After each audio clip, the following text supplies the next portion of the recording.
அடுத்தடுத்த 2 இடங்களில் திருட்டில் ஈடுபட்ட ஆசாமிகள்.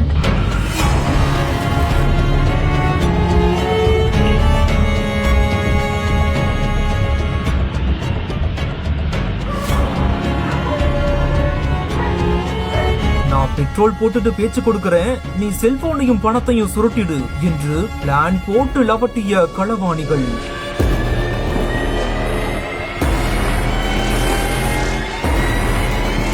தொடர்ந்து அடுத்த திருட்டாக 2 வீலருக்கு குறிவைத்த ஆசாமிகளுக்கு காத்திருந்த ட்விஸ்ட்.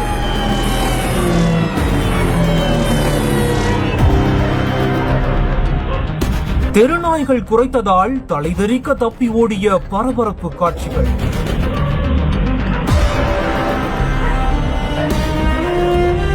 தூத்துக்குடி மாவட்டம் உடன்குடி அருகே சிவலூர் பகுதியில மேகநாதன் என்பவரின் வீட்டு வாசல்ல நிறுத்தப்பட்டிருந்த இருசக்கர வாகனத்தை குறிவைத்து அந்த பகுதிக்கு வந்த களவாணிகள் 2 பேர் திருட முயற்சி பண்ணிருக்காங்க. அப்போதான் நள்ளிரவு நேரத்துல சத்தம் கேட்டதால அந்த பகுதியில இருந்த தெருநாய்கள் குறைக்க ஆரம்பித்திருக்குது. இதனால பதறி போன களவாணிகள் இருவரும் அங்க இருந்து தலைதறிக்க தப்பி ஓடிருக்காங்க. அப்படி இருந்துமே தொடர்ந்து அந்த இருசக்கர வாகனம் திருடப்பட்டு மெய்ஞானபுரம் அருகே முட்புதர் பகுதியில மறைத்து வைத்து சென்றதாகவும் கூறப்படுது. இதை தொடர்ந்து அதே களவாணிகள் அங்குள்ள பெட்ரோல் பங்க் ஒன்றுல இருசக்கர வாகனத்திற்கு பெட்ரோல் போடுவது போல நாடகமாடி பெட்ரோல் பங்க் ஊழியர்கிட்ட ஒருவர் பேச்சு கொடுத்து கொண்டே இருக்க மற்றொரு நபர் செல்போன்ல பேசுவது போல நடித்து பங்க் ஊழியரின் செல்போன் மற்றும் பணம் உள்ளிட்ட பொருட்களை திருடிட்டு அங்க இருந்து தப்பி சென்றிருக்காங்க. தற்போது இது தொடர்பான 2 சிசிடிவி காட்சிகளும் வெளியாகி பரபரப்பை ஏற்படுத்தி இருக்கக்கூடிய நிலையில சம்பவம் தொடர்பாக குலசை போலீசார் வழக்கு பதிந்து விசாரணையும் நடத்திட்டு வராங்க.